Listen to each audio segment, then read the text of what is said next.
നോഹ പെട്ടകം പണിതു. പെട്ടകത്തിന്റെ ഉള്ളിൽ ദൈവം പറഞ്ഞതനുസരിച്ച് അവർ കയറി. ഒരു കുടുംബത്തിന്റെ ഉള്ളിൽ ആര് കയറണം, എന്ത് കയറണം എന്നും നമ്മളാ തീരുമാനിക്കുന്നു.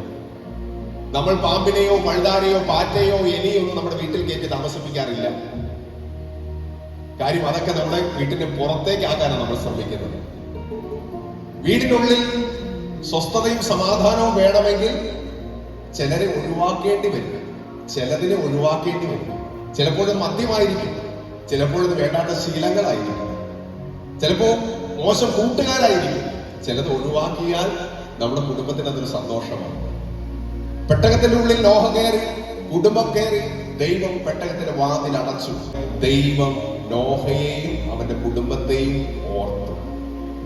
ദൈവഹിതപ്രകാരം ദൈവത്തിന്റെ ഇഷ്ടം അനുസരിക്കുന്ന ഒരു കുടുംബം, സർവശക്തനായ ദൈവം എപ്പോഴും ആ ദൈവത്തിന്റെ ഓർമ്മയിൽ നമ്മുടെ കുടുംബം ഉണ്ടാകും. നമ്മുടെ ഏതെല്ലാം കയ്പും വേദന നിറഞ്ഞ സാഹചര്യത്തിലൂടെ പോകുമ്പോഴും ഓർക്കുക, ആ കയ്പ് കൊണ്ട് തീരത്തില്ല, വേദന കൊണ്ട് ജീവിതം തീരത്തില്ല. അതൊരു സന്തോഷവും സമാധാനവും നമ്മുടെ ജീവിതത്തിൽ ദൈവം കൊണ്ടുവരും. പ്രളയം നിന്നു, വെള്ളം താഴ്ന്നു, പെട്ടകം ഒരു സ്ഥലത്ത് ഉറച്ചു. പെട്ടകത്തിന്റെ ഉള്ളിൽ നിന്ന് ആളുകൾ പുറത്തിറങ്ങി, അവര് ദൈവത്തെ ആരാധിച്ചു.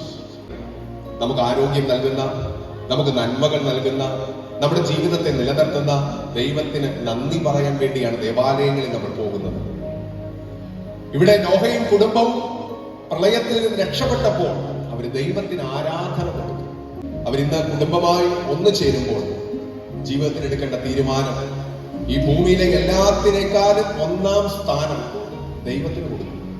ദൈവത്തെ ആരാധിക്കുക, ദൈവത്തിന് നന്ദി പറയുക. നമ്മൾ ഇന്ന് ഇവിടെ ഇരിക്കുമ്പോഴും ഒട്ടനവധി ആളുകൾ ഈ ലോകത്ത് മാറ്റപ്പെടുന്നുണ്ട്. ഒട്ടേറെ ആളുകളുടെ മരണം നമ്മൾ ഇന്ന് പത്രത്തിൽ കണ്ടു. ആ മരണപ്പേജ് ഒഴിവാക്കാൻ കഴിയുന്നില്ല. പക്ഷെ ഇന്ന് രാവിലെ നമ്മളിവിടെ ഇരിക്കാൻ കാര്യം എന്താണ്? നമ്മൾ കഴിച്ച ഭക്ഷണത്തിന്റെയോ, ഇന്നലെ കഴിച്ച മരുന്നിന്റെയോ, നമ്മൾ താമസിച്ച വീടിന്റെയോ, കാലാവസ്ഥയുടെയോ അനുകൂല അവസ്ഥ കൊണ്ടാണോ? അല്ല. നമ്മൾ ഇന്നിവിടെ ആരോഗ്യത്തോടെ ആയിരിക്കാൻ കാര്യം സർവശക്തനായ ദൈവത്തിന്റെ കരുണയാണ്, ദൈവത്തിന്റെ കൃപയാണ്. ആ കൃപയാണ് ഇന്ന് നിങ്ങളെയും ഇവിടെ എത്തിച്ചിരിക്കുന്നത്. വേദപുസ്തകം പ്രകാരം പറയുന്നത്, ഇത് ദൈവത്താൽ നിർമ്മിച്ച ദിവസമാണ്. അതുകൊണ്ട് നാം സന്തോഷിക്കും.